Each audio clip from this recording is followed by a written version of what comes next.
Bismillahirrahmanirrahim.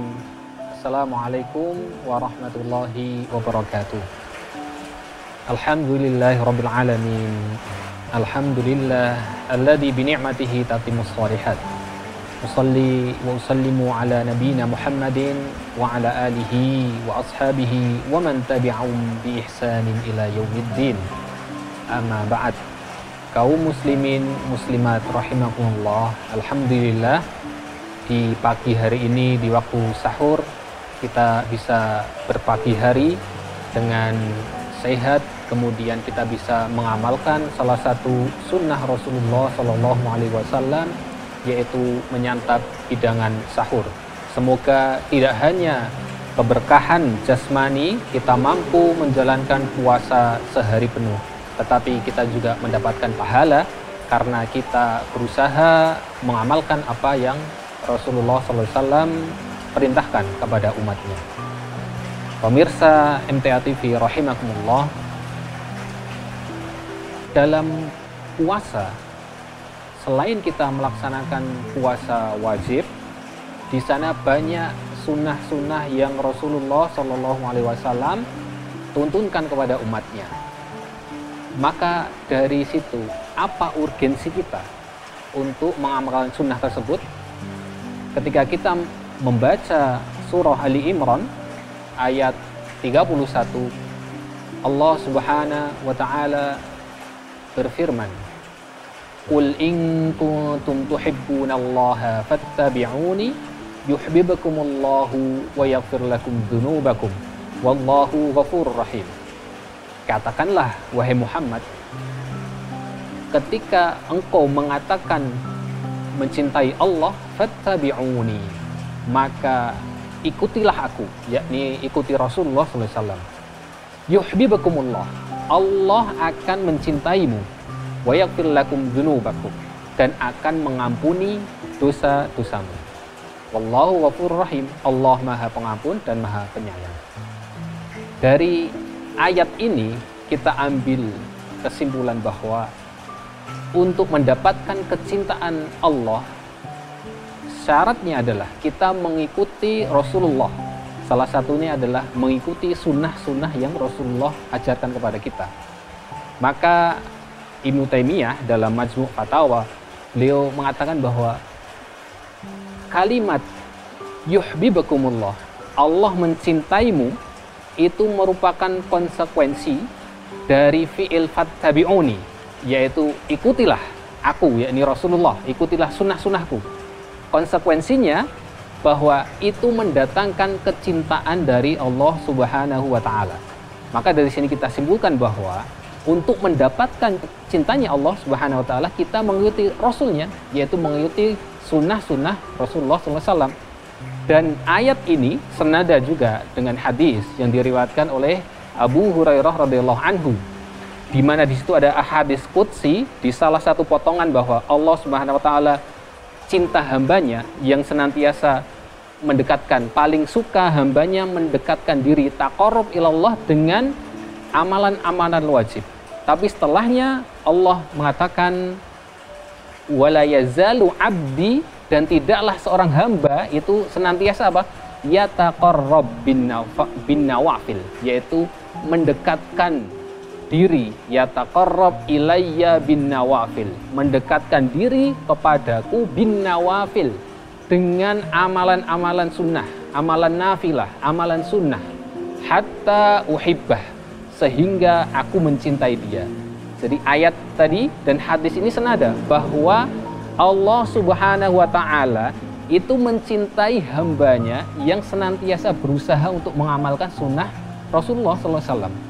Maka dari sini ada ungkapan yang menarik dari para ulama bahwa laisa asya'nu antuhib, bahwa perkaranya bukan karena kita cinta Allah atau kita mencintai, wa inna ma asya'nu antuhab, tetapi perkaranya adalah apakah Allah itu cinta kepada kita. Nah, permisalan kalau kita mencintai seseorang itu, kita mau mengaku cinta orang, kita mau mengatakan atau kita berbuat untuk menunjukkan kecintaan kita kepada seseorang itu baik, tetapi yang lebih utama dari itu adalah apakah orang itu mencintai kita. Nah, hakikatnya bahwa apakah cinta kita disambut dengan cintanya atau cinta kita bertepuk sebelah tangan. Nah, maka bukan persoalan kita cinta, tapi Allah cinta nggak sama kita. Nah, salah satu untuk mendapatkan kecintaan Allah adalah mengamalkan amalan-amalan sunnah dari Rasulullah Shallallahu Alaihi Wasallam.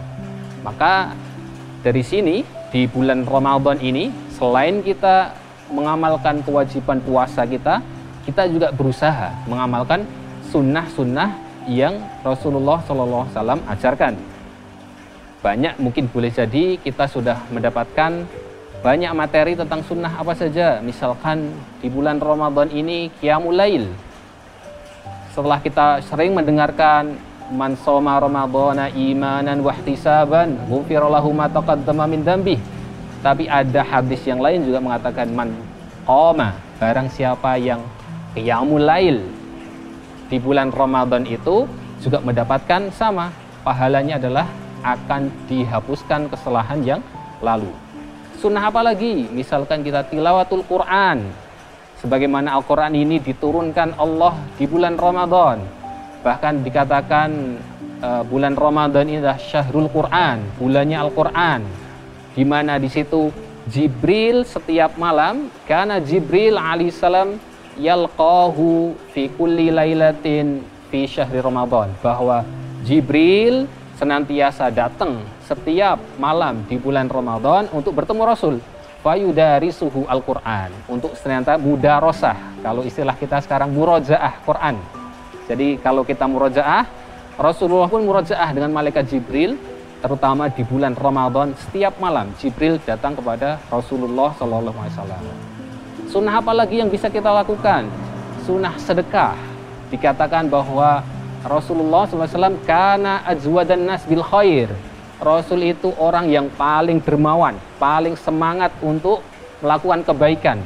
Wa kana ajwada ma yakun, tetapi Rasulullah itu dermawannya itu sangat tinggi atau sangat maksimal ketika apa? Fi syahri Ramadan, di bulan Ramadan. Bahkan ada permisalan fakana Rasulullah SAW itu permisalannya adalah ajwadu minar rih al-mursalah. Beliau itu lebih dermawan daripada angin yang berhembus. Kita tahu ini kinayah ya, permisalan bahwa Rasulullah itu lebih dermawan daripada angin yang berhembus. Angin itu yang menjangkau semuanya, tidak tempat manapun terjangkau dan senantiasa terus-menerus datang. Maka Rasulullah diibaratkan lebih dermawan, bahkan lebih dermawan dari angin, dan itu terjadi di bulan Ramadan. Sunnah apa lagi selainnya? Misalkan kita menjaga amalan puasa kita supaya tidak ternodai dengan amalan-amalan yang sia-sia, bahkan naudzubillah bermaksiat. Maka di sana ada hadis, man lam yada qaula zur, barang siapa yang tidak bisa menghindari perkataan sia-sia, perkataan keji, wal amal bihi falaisa lillahi hajah fi man yada ta'amahu wa syarabahu. Allah tidak butuh, Allah tidak berhajat dia meninggalkan makan atau minumnya. Artinya puasanya yang meninggalkan makan minum tidak cukup, harus diimbangi dengan meninggalkan hal-hal yang sia-sia, bahkan yang harus semestinya sudah tidak ada adalah maksiat kepada Allah SWT. Sunnah apa lagi? Misalkan sunnah yang terakhir, misalkan Rasulullah SAW senantiasa di 10 hari terakhir ketika bulan Ramadan, kita ketahui bahwa Rasul dan para sahabat itu senantiasa senang ketika menghadapi bulan Ramadan. Bahkan ketika sudah berakhir Rasulullah sedih karena meninggalkan keutamaan-keutamaan yang ada di bulan Ramadan. Maka istri beliau Aisyah radhiyallahu anha bercerita bahwa idza jaa al-ashru, ketika sudah datang 10. Di sini artinya adalah al-ashru al-awakhir, 10 hari terakhir di bulan Ramadan. Maka Rasulullah mengatakan syadda mi'zarahu. Beliau lebih mengencangkan lagi ikat pinggangnya, sarungnya. Ini juga permisalan bahwa Rasul lebih giat lagi untuk beribadah. Kemudian wa ahya lailahu, kemudian menghidupkan malam-malamnya yang biasanya boleh jadi malam istirahatnya boleh lebih panjang. Ketika 10 akhir dari hari-hari bulan Ramadan, Rasul lebih banyak untuk ibadah, untuk taqarrub kepada Allah Subhanahu wa taala. Dan kemudian wa aiqadha ahlah. Dan Rasulullah juga tidak hanya untuk diri beliau, tetapi juga mengajak keluarganya, istri-istrinya untuk lebih bersemangat menghidupkan 10 malam terakhir di bulan Ramadan, sehingga di akhir bulan Ramadan mendapatkan keutamaan Ramadan. Karena sekali lagi sesungguhnya innamal a'mal bil khawatim, gitu. Sesungguhnya amal perbuatan itu dinilai di akhir, apakah husnul khatimah ataukah su'ul khatimah.